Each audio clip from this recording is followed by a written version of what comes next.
আসসালামু আলাইকুম সবাইকে। আশা করি আপনারা সবাই অনেক ভালো আছেন। আল্লাহর রহমতে আমিও ভালো আছি এবং আমার পরিবার সবাই ভালো আছে। তো আপনারা দেখতে পাচ্ছেন আমি একটা গায়ে হলুদের অনুষ্ঠানে এসেছি। এটা মূলত আমার আন্টির গায়ে হলুদ। তো এখানে আমরা অনেক এনজয় করতেছিলাম, অনেক মজা হচ্ছিল আমাদের সবার।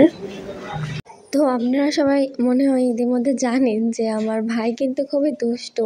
তো ওই ভাবতেছিল যে কি করা যায়। তো তারপর দেখতে পাচ্ছেন আমার আন্টি আমাকে খাওয়াই দিচ্ছিল। তো চারিদিকে অনেক ক্যামেরা, অনেক লাইট দেখে আমার ভাই ভাবতেছে যে কি করব, আমি কিছুই তো করা যাবে না। তো তারপরে এবার আমার পালা আসলো, আমি আন্টিকে খাওয়াই দিলাম। তো আন্টি একবারে ওটা খেতে চাচ্ছিল না, কারণ ওটা মিষ্টি ছিল প্রচুর। আন্টির মিষ্টি খেতে ভালো লাগে না, তারপরে আমি জোর করে খাওয়ালাম।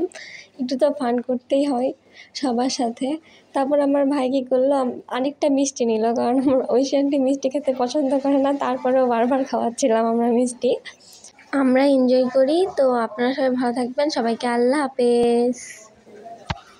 এবং আমার ভিডিওটি যদি ভালো লেগে থাকে অবশ্যই লাইক, কমেন্ট ও শেয়ার করবেন।